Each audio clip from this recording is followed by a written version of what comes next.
যেই দেখে মুসাল্লিরা রেগে টম, এই ইমাম সাহেব এই এত দেরি হইলো আপনার। বলছে ভাই রে ঘুম পড়েছি ক্লান্ত শরীর, কখন সে টের পায়নি। তো বলছে আলিফ লাইলা দেখবো কখন? তখন তো আলিফ লাইলার সময় ছিল। হ্যাঁ, তা বলছে কি যে অসুবিধা নেই, আমি একটু টেনে দেবানে, আমার কাছে লাইন আছে, একটু টেনে দেবানে। তা বলছে নেন তাহলে তাড়াতাড়ি নেট শুরু করেন, স্টার্ট দেন। তো এখন ওই পাঞ্জাবি গায়ে দিয়ে হাতা খুঁজে পাচ্ছে না, তো হাতা খুঁজে পাচ্ছে না। পরে আরো 5 মিনিট চলে গেছে। তো কমিটির লোকের আরো মেজাজ খারাপ, আপনার মতো চেয়ারম্যান থাকলে তো আরো মেজাজ খারাপ। বলছে কি আছে রে ভাই, ভাই কি আছে, এখনো দেরি আছে। বলছে ভাই রে সে পাঞ্জাবি গলায় ভরাইছি, তারা হুড়ো করি সে হাতা খুঁজে পাচ্ছি না। তা বলছে ই কর, তখন তো বিদ্যুৎ ছিল না, আলিফ লাইলার জমানা মনে আছে, ব্যাটারি দিয়ে টেলিভিশনে আলিফ লাইলা দেখতো। তো মসজিদে হেরিকেনের আলো বলতেছে যে হেরিকেনের ভলিউমটা বাড়াই, ইমামের গলার কাছে ধর দিন, তাই হাতা খুঁজে পাচ্ছে না কেন? উমা মুসাল্লিরা গলার কাছে ধরি দেখে হাতা খুঁজে পাবে কি, ও তাড়াহুড়ো করে আসতে যাইয়ে বোর সায়া এনে গলায় ভরায় বসে দিল। তো এ কি কিয়ামত পর্যন্ত আর হাতা খুঁজে পাওয়া যাবে? তো এই জন্যই মাঝে মাঝে একটু যদি এরকম হয়ে যায় মাইন্ড হবে না, আগের তে মাপছে। ঠিক আছে বাজান, মাঝে মাঝে একটু। ভাইরা আমার, সুন্নাত শুধু দাড়িতে নয়, শুধু টুপিতে নয়, শুধু পাঞ্জাবিতে নয়, শুধু মিষ্টি খাওয়ার শেষে, ভাত খাওয়ার শেষে মিষ্টি খাওয়াই সুন্নাত নয়, শুধুমাত্র মেসওয়াক করাতে সুন্নাত নয়, মাঝে মাঝে মসজিদে যাইয়া দুখুলুল মসজিদ পড়াই শুধু সুন্নাত নয়, তাহিয়াতুল উযু পড়া শুধু সুন্নাত নয়।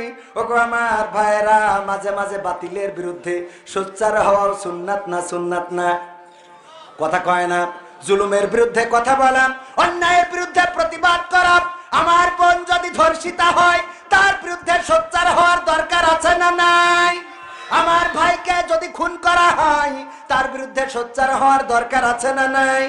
যদি জেনা হয়, ব্যভিচার হয়, অন্যায় হয়, ফ্রি ফায়ার পাবজি ইউটিউবিং হয়, যদি অন্যায় পথে আমার যুবকেরা চলে যায়, যদি দেশের চেয়ারম্যান অন্যায় কাজ করে, যদি রাস্তার মধ্যে যেখানে রড দেওয়ার কথা সেখানে যদি কেউ বাঁশ ঢুকাই দেয়, যেখানে পাথর দেওয়ার কথা সেখানে যে যদি ইটের ভাটা থেকে 3 নম্বর ভাঙাচুরা ইটগুলো এনে দিয়ে দেয় রাস্তার উপরে, রুলার দিয়ে ডইলে দেয়, আর যেখানে 4 ইঞ্চি ঢালাই দেওয়ার কথা ওখানে যদি কার্পেট মেরে দেয়, প্রতিবাদ করার দরকার আছে না নাই?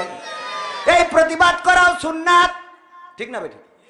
এই প্রতিবাদ করাও সুন্নাত, কিন্তু এইগুলো মানে না, এইগুলো জানে না, আর জানলেও মানতে চায় না। কারণ এই সুন্নাত গুলো মানলে মাঝে মাঝে কুপান ফিরি আসে না নাই? কথা কয় না? এই সুন্নাত গুলো না মেনে শুধু ভাগ করবেন, ওর সামনে দেয়া যাবে না, কারণ ওর মুখী দাড়ি নেই। ওরে বাবা, তোমার মুখী দাড়ি 14 হাত, তুমি আর একজনের বেড়া খুলিয়ে বেড়াবি, কিডা কবে? কথা কয় না? তোমার মুখী 14 হাত দাড়ি, আইলটা ছিল সুজা, সেটা ব্যাখ্যা করি ফেলি যাও। ব্যাখ্যা করো, ধানের গোষ্ঠটা পুঁতে দাও আলির মাঝখানে, এনে পুঁতে আবার প্রতিদিন যায় আর কাশিতে কেটে আলি ফাঁকা করে। পাকামো আছে না নাই? আল্লাহর ওলি কত বড় বড় বলি, বড় বড় দাড়ি মাহফিলের সভাপতি কুমিল্লায় আলোচনা করলাম যে এই গ্রামের সবচেয়ে বড় সুদখোর যে, তার কাছে যে বলবেন মিনহা খলাকনাকুম ওয়া ফিহা নুঈদুকুম ওয়া মিনহা নুখরিজুকুম তারাতান উখরা, এই আয়াতটা পড়ে বলবেন ওগো সুদখোর, কেন এত টাকা গুছাও, কেন এত সুদ খাও? একদিন আল্লাহ তোমাকে এই মাটি থেকে সৃষ্টি করেছে, আবার একদিন মাটির মধ্যে ঢুকে যাওয়া লাগবে, আবার একদিন মাটি থেকে জীবন্ত করে উঠাবে গো, কেন সুদ খাও, সুদ খাও, সুদ খাওয়া ছেড়ে দাও। এই কথা বলেছি, সভাপতি উঠে চলে গেছে, আমি জানি না যে কেন গেছে, খুঁজলাম, বলছে যে ওনার ব্যস্ততা আছে। পরের দিন কমিটি ফোন করি, কয় হুজুর ওয়াজ করেছেন ভালো, কিন্তু একটা জায়গায় তেশ মারা গেছে। কি? তা বলছে আমাকে সভাপতি ছিল এই গ্রামে সেরা সুদ করার, আপনি ওইটা বলি ফেলিছে। তা আমার দোষ? কথা কয় না? আমার দোষ? হুজুর ওয়াজ করবেন মুসা আলাইহিস সালামের জীবনী নিয়ে, এখন মুসা আলাইহিস সালামের জীবনী নিয়ে ওয়াজ করেছে, করার পরে নামাজ শেষে চেয়ারম্যান ডেকে বলছে এদিকে আসেন হুজুর, এদিকে আসেন। হুজুর মনে কাছে প্রমোশন হবে মনে হয়, কিসির প্রমোশন? বলছে বেতন কত? 5,000। কয় আজকে 4,000। কেন? বলছে ওয়াজ করতে বললাম কি আর করলেন কি? বলছে কি বললেন? বললাম তো ওয়াজ করবেন মুসা আলাইহিস সালামের জীবনী নিয়ে, কিন্তু আপনি দেখলাম পড়ি পড়ি খালি ফিরাউনের কথা কন। তা বলছে মুসার কথা করতে গেলে তো ফিরাউনের কথা আসবে। আবার আসে আসুক, তা ফিরাউনের কথা যখন বলছিলেন আমার দিক তাকাচ্ছিলেন কেন? কদিন এটা কি আপনি বলেন, এটা আমাদের তো তাকাতি হবে রে শোনা, কথা কয় না। ফিরাউনের কথা বলার সময় কেন তার দিকে চোখ গেল? এর জন্য আহারে হুজুরির বেতন কমায় দেয়, হুজুরির সাথে খারাপ আচরণ করে।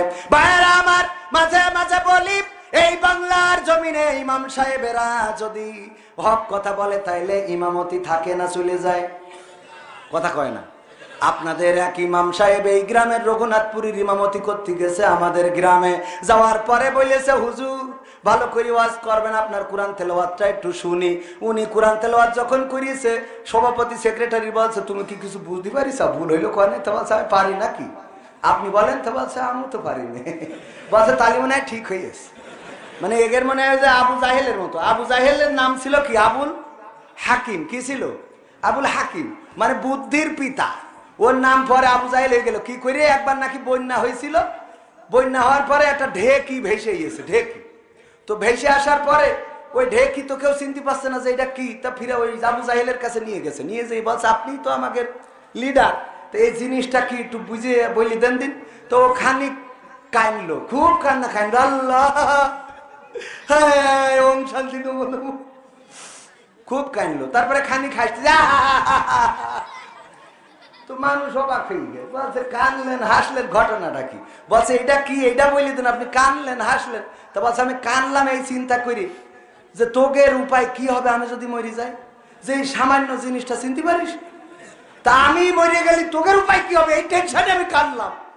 তা বলছে আচ্ছা ঠিক আছে, তা হাসলেন কেন? তা বলছে হাসলাম এই জন্য যে এটা কি আমিও চিনতে পারিনি। এটা কি তা ও চিনতে পারিনি, তাই হাসলো। সহ্য না করি পারা যায়। কথা কি বোঝা গেছে?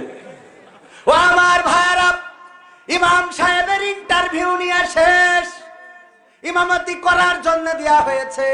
হুজুর জুম্মার দিন আলোচনা করেন। হুজুর আলোচনা করেছে সুদ নিয়ে, খুব সুন্দর করে ওয়াজ করেছে।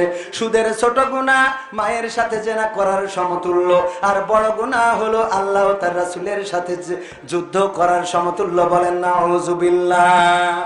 এই গুনাহ কি করা যাবে? সুদ খান কিডা কিডা হাত উঁচু করেন। বুঝিনি, ছোট মানুষ তো ওনার কাছে সব জায়গায় হাত উঁচু করতে হয়। হাত উঁচু করে ফেলেছে ছোট বাচ্চা মানুষ। ও সুদ খাবে, ঠিক সুদ খাওয়া তো করে শিখেই নাই। হ্যাঁ, গতকালকে মাহফিলে যাওয়ার সময় আমার প্রশাসনের এক ভাই, ওনার ঢাকাতে বদলি হয়ে গেছে, বলছে হুজুর আমি আপনার ভক্ত গো, আসেন একটু মিষ্টি খাওয়াবো, খেয়ে যেতে হবে। মিষ্টি দেশে 3 পিস। আমি কলাম এই খালি মাহফিলে যাই তো খাতে পারবো না। বলছে হুজুর খান। তাই বলছি এখন কি করবো? বলছে একটু বেশি বেশি খান। আমি বলছি ভাই রে, আপনি তো প্রশাসনের লোক, না হলে একটা কথা বলতাম। তা বলছে কি কথা? আমি বলছি আমি বলতাম কি যে এ তো আর ঘুষ না যে যতই দিন খাতে পারবো, এই কথাটা বলতাম। তা বলছে বলেননি তো এখনো? তাই আমি বলছি না আপনি পুলিশ, আমার তো একটা ভয় নিয়ে থাকতে হয়। ভয় আছে না? পুলিশদের অনেকেই মানে খারাপ মনে করে। আসলে গতকালকেও পুলিশের একজন ভাই এসে মাহফিলি টাকা দিয়ে গেল, আপনার 500 টাকা দিয়ে দোয়া ছিল। আহারে, মা বাবার জন্য দোয়া চাইলো। বলছে হুজুর আমি আপনার খুব ভক্ত, ওয়াজ শুনি। পরে আবার ওই যে আমাদের ক্যামেরাম্যানরাও ছিল, এই শীতে দাঁড়ালাম জিগর কাছে, ওখানে আবার 2 জন প্রশাসনের ভাই আসলো। এই শীত তার মধ্যে একজন চেনে, বলছে হুজুর মনে আছে ওই জায়গায় দেখা হইলো, আপনার সাথে গল্প করিলাম। এই দেখেন প্রশাসনের ভাইয়েরা কত আন্তরিক, চিন্তাও করতে পারবেন না, কিন্তু আইনের কাজ করতে যেয়ে মাঝে মাঝে অনেক কিছু করতে হয়। চেয়ারম্যান আজ অর্ডার করেছে কবির বিন সামাদের পিঠ মুড়াতে বেঁধে নিয়ে আসো, এন ওর ইচ্ছা না করলো নিয়ে আসে, চেয়ারম্যান কইছে। বিষয়টা বোঝেননি?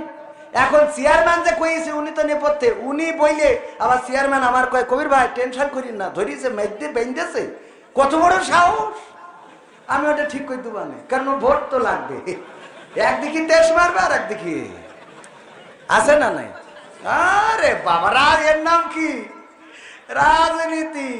প্রশাসনের ভাইদেরকে এত খারাপ মনে করবেন না। এক গরিব মানুষ, ও খুব বিপদে পড়েছে, আপনার ওই 40,000 টাকার খুব অভাব। তো ওই বেলুনি করে গ্যাস ভরি বেলুনি একটা চিঠি লিখে, আল্লাহ আমার 40,000 টাকা দাও, লিখে বেলুন উড়ে দেয় যে আল্লাহর কাছে পৌঁছে যাবে উপরে, আল্লাহ তো উপরে থাকে। তো ওই বেলুন যেইতে পড়ে, পাশে একটা থানা ছিল, থানার মধ্যে ও প্রতিদিন ফেলাই থানায় যেয়ে পড়ে, প্রতিদিন ফেলাই থানায় যেয়ে পড়ে। তো থানার ওসি বলছে যে দেখো ওই গরিবটার মনে হয় খুব কষ্ট, দেখো আল্লাহর কাছে চিঠি লেখে। তাই এখন আল্লাহর কাছে তো বেলুন পৌঁছায় না, মধ্যাকর্ষণ শক্তি আছে, অনেক কিছু হয়ে যায়। তা এক কাজ করো, আমরা সবাই মিলে কিছু চান্দা দাও, ওর একটু সহযোগিতা করবানে। এখন সবাই মিলে টাকা তুলে হয়েছে 20,000 টাকা। এই 20,000 টাকা নিয়ে যে ওই গরিবের দেশে যে বাবা তোমার কি কষ্ট, বলছে ওই ভ্যানের ব্যাটারি নষ্ট হয়ে গেছে তাই পাল্টাবো। তা বলছে এই 20,000 দিলাম, এটা নাও, নিয়ে বাকিটা তুমি ম্যানেজ ট্যানেজ করিয়ে কিস্তি মিস্তি করিতে কিনা নে। পরের দিন আবার একটা সিরকুট লিখে বেলুন উড়ে দিস, আবার এই থানায় পড়িয়েছে। পুলিশরা দেখে কিরে টাকা দিয়ে আসলাম, আবার সিরকুট লিখেছ কেন? ওমা দেখে যে লিখে থিয়েছ, আল্লাহ আমি 40,000 টাকা পায় চাইলাম, তুমি পাঠাবা না পাঠাবা না, পুলিশ দিয়ে পাঠাইছে, ওরা তো 20,000 তেস মেরে দিতেছে। কি আশ্চর্য মানুষের চিন্তা ভাবনা, চিন্তা করতে পারে। যারা টাকা তুলে দিলে বলছে আল্লাহ 20,000 মেরে দেবে। যত ভালো কাজ করুক এগের মানে পছন্দ হয় না, আছে না নাই? ইমাম সাহেব আপনি এমন কেন আজ করলেন যে আজ আমাদের কমিটি কেউ পছন্দ করেনি? কি ওয়াজ আপনি সুদ নিয়ে ওয়াজ করেছেন কেন? বলছে দেখেন কোরআন হাদিসে যা আছে তাই বলেছি। বলছে আপনি আমার বিশ্বাস, আমি বলছে আমি যে সুদ খাই আপনার বললেস কিডা? আমি যে সুদ খাই, সভাপতি বলছে আমি যে সুদ খাই আপনার বললো কিনা? বলছে আমি তো জানি না। জানেন না তাহলে ওয়াজ করার সময় আমার দিক তাকাচ্ছিলেন কেন? মানে এখন সবচেয়ে সেরা যে সুদ করছে তো মাহফিলি মসজিদের সভাপতি, ঠিক না ভাই? ঠিক। ও বলছে আমার দিক তাকাচ্ছিলেন